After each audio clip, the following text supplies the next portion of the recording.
Bismillahirrahmanirrahim. Today's my lecture is about binocular vision. The ability to maintain visual focus on an object with both eyes, creating a single visual image, a characteristic called binocular vision. Binocular vision is the vision in which both eyes are used together so that a portion of external world is seen by eyes together. It allows the perception of depth and an appreciation of 3D nature of objects. In human, the eyeballs are placed in front of head so visual field of both eyes overlapped. Here the overlapped binocular visual field. Because one eye is a little more than 2 inches to one side of the other eye, the images of two retinas are different from each other. When we stare at a distant object, incoming light rays are aimed directly at both pupils and are refracted to identical spots on retinas of both eyes. As we move closer to an object, eyes must rotate medially for the light rays from object to strike the same points of both retinas. The central part of visual field of two eyes coincide, therefore anything in this portion of field is viewed with binocular vision. The impulse is set in the two retinas by light rays from the object are fused at cortical level into a single image. Binocular vision occurs when light rays from object strike the corresponding point of two retinas. What is the corresponding point? Corresponding points means it is the point on retina on which the image of an object must fall if it is to be seen binocularly as a single object. Here the binocular visual field. The single sensation is because of ocular muscles, which direct the axis of eyes in such a way that light rays from the object fall upon the corresponding point of both retinas. If light rays do not fall on the corresponding point of retina, then diplopia occurs. If one eye is gently pushed out of alignment while staring fixedly at an object in the center of the visual field, double vision occurs, that is diplopia.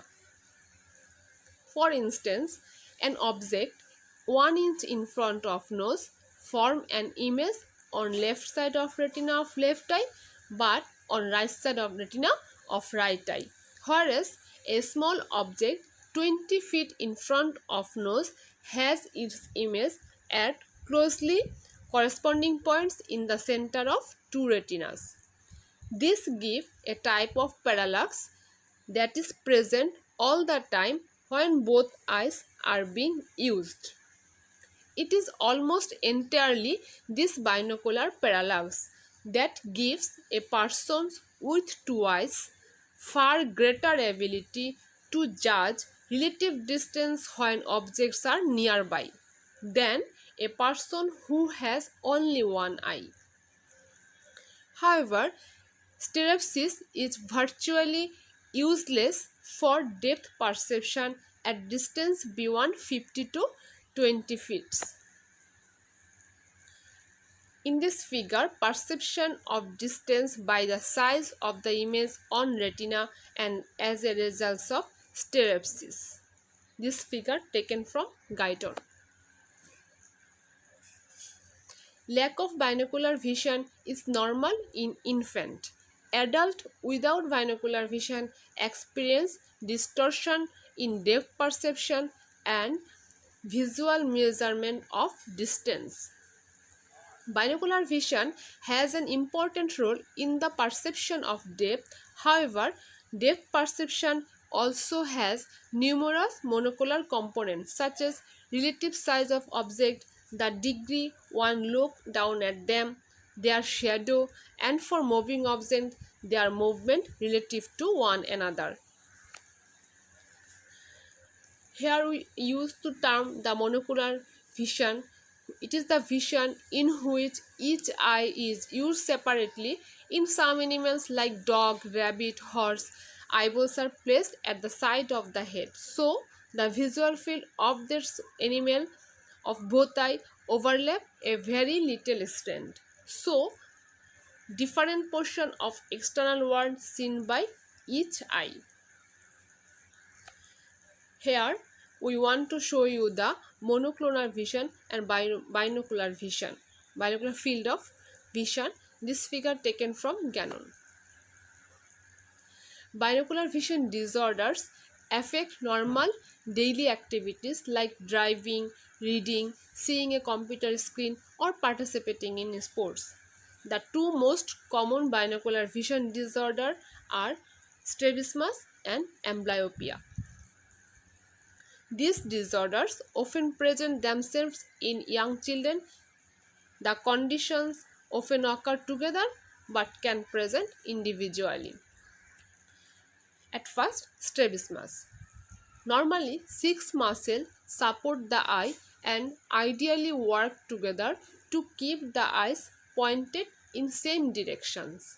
But in strabismus, this set of muscles do not work coordinatedly. As a result, the two eyes do not line up in a single direction and end up focused on different objects. The brain receives then two separate images and unable to combine the image, and brain begins to favor the dominant eye and ignore the image from the other side.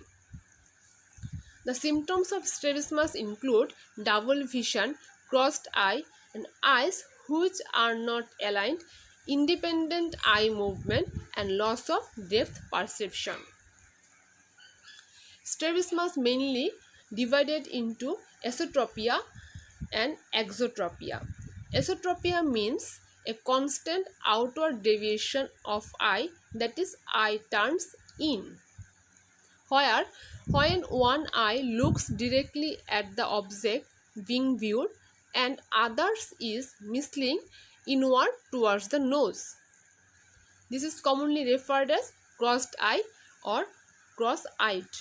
And exotropia means eye turns out, that is constant inward deviation of eye, where one eye looks directly at an object being viewed and others misleading outwards away from the nose. This is also called wall-eyed. If left untreated, the less dominant eye will become even weaker and eventually leading to amblyopia. What is amblyopia? Amblyopia is the loss of one's eye ability to see details when the nerve path connecting the eye to brain does not develop. It is most common in childhood vision problem. Though strabismus is the most common cause of amblyopia, it can occur independently. Astigmatism, cataract, nearsightedness, farsightedness can all cause amblyopia. Symptoms include eyes which do not move together, poor vision in one eye, loss of depth perception, and eyes which turn in or out. We frequently use the term diplopia, which means double vision, when we looking at an object if the eyeballs are directed in such a way that light rays from the object do not fall upon the corresponding point of retina of both eyes, then double vision occur. That means one single object is seen as two. Here we show the double vision. Causes of double vision or diplopia. Permanent diplopia occur during paralysis or weakness of ocular muscles. It occurs in myasthenia gravis. In alcoholic intoxication, the imbalanced action of ocular muscle produce temporary diplopia. Thirdly, lesion in third, fourth, sixth cranial nerve, oculomotor nucleus, red nucleus, and cerebral peduncle can also result in diplopia.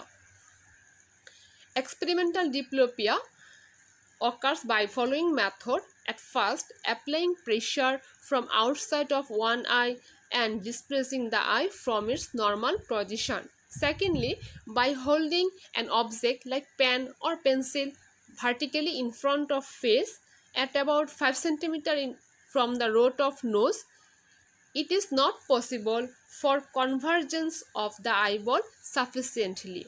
The light rays from the object do not fall on corresponding retinal point, and then diplopia occurs. Treatment of binocular vision disorder. Most problems with binocular visions are easily treated through eyeglasses, vision therapy, or surgery. Thank you.